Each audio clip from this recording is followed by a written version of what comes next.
I'd like to thank everybody for coming out tonight to give us an opportunity to talk to you.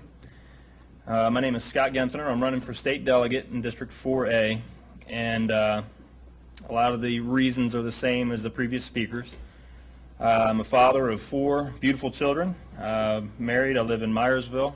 I do own a small automotive repair business that's in town. I apologize for my attire. I didn't get a chance to go home in between there and here. And I'm going to take a little bit of time to explain my candidacy is different than anybody else running this term, and as far as I know, maybe 20, 30 years previous. And what's different about it is that I'm unaffiliated. I chose not to. I'd been a lifelong Republican until February of 2009, when, as I thought the principles that I believed in existed in a party, I really feel that the parties have failed. Especially the leadership of the parties. I don't mean to offend anybody who's in them. There's a lot of good, honest, well-meaning people who are in the Republican or Democrat Party, and I think generations ago they did stand up for the principles of our founding, for personal responsibility and self-reliance as an expectation of our citizens, and that people's income and taxes and property values were not the state's to take and give to whoever they pleased. I call myself a citizen legislator because a major problem that I see with the government being overbearing, the taxes being overbearing, is that each Tuesday morning the Republicans and Democrats caucus together to discuss voting strategies. We need to break that cycle of the party leaders being able to pressure everybody down. It dilutes. I mean, we already have 50,000 registered voters in our district, and we're going to get 2 delegates to represent us.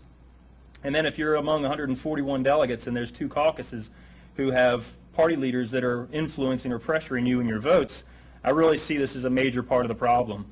So this would explain why, I don't know if you heard of the signature fiasco that I went through to get on the ballot as an unaffiliated candidate. I wondered why. Why has it been 20, 30 years since someone has just said, I don't want to run in a party. I want to have a set of goals, 2 or 3 things that I want to accomplish, and that's the reason that I'm running. Why hasn't that ever happened? And think about why hasn't that ever happened?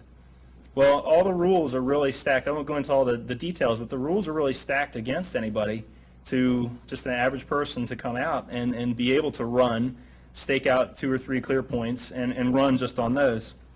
Also, I'd like to explain my signs, which I love. They're fairly bold and kind of in your face. It says "Liberty, vote Liberty first." And what I mean by that is, I guess the easiest way to break it down is the theory of our founding was called federalism. And to break that down very shortly, basically means the best government is the government that's closest to the people. The more, we basically made a constitution, we have a need for a federal government, but it needs to be limited and very strictly limited. And I believe what's happened now is our federal government is completely out of control, and it is our state's responsibility to correct that problem. 3 specific examples: nullification of the federal health care mandate. I believe that does 2 things that are wrong. The health care mandate is very, number one, it takes away your own individual sovereignty. If the federal government's responsible for taking care of your health, then they can regulate everything in your life that affects your health, including what you eat, what you do, what your weight is, what you drink. And I don't want that. I don't want to give up that liberty. Secondarily, it puts a huge financial burden on the state. They're going to mandate that all sorts of extra expenses through Medicare, and it is going to be, there will be huge tax increases with this. There's no 2 ways about it. The nullification of the health care bill will also set a precedent that the states, this is happening all across the country. We don't hear about it much, and it sounds like it's an extreme idea. It's not. 20 states' attorney generals have argued in the last month to the Supreme Court that the federal health care mandate is not constitutional. Virginia's legislature has passed the nullification of the mandate, and the governor has signed it.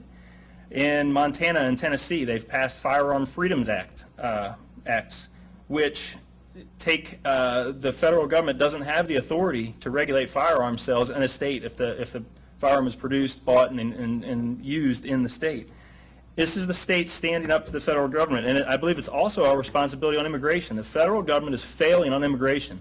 It's no longer acceptable just to say, well, we have a great sheriff, He's really, taking this whole burden on himself. He's going to protect us. That's not acceptable. The state is ducking this issue, and we can't allow it to happen anymore. It's tearing at the very fabric of our society that we believe the law will be equally applied to all of us.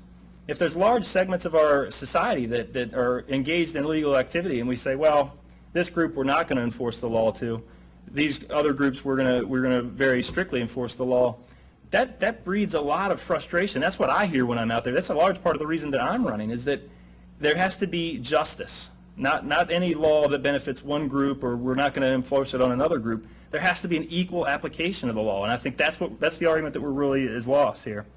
I'll kind of speed up. I think I'm getting near my time. 1 minute? Okay.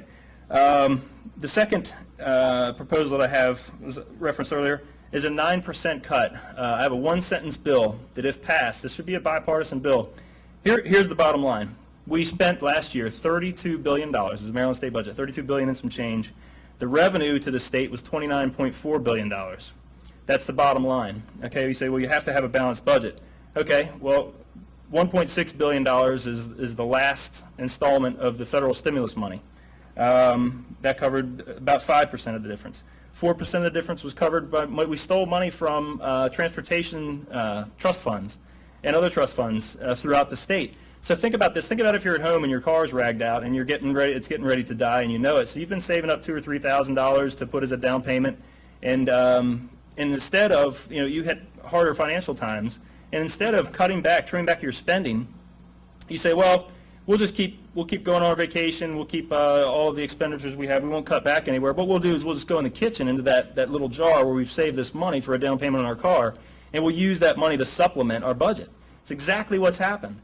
But you know what happens is next year your car is still ragged out. Your car is still going to have to be replaced.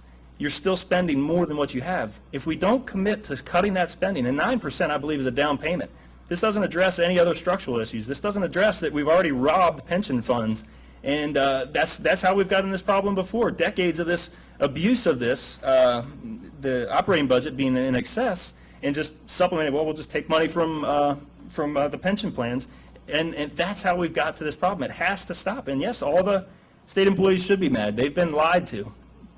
This pension plan is a fraud. If anybody in the private sector did this, if I offered a pension plan, a 401k plan to my employees, and I didn't fund it, and then to get to the end, it's like, oh, sorry, we don't have any new employees paying in, and all the money that you paid in we've spent, that you would be locked up. This is absolutely, this is atrocious. This is unbelievable that this has happened.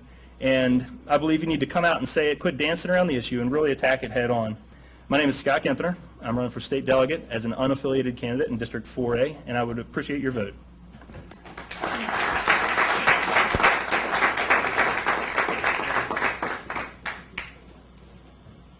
Thank you.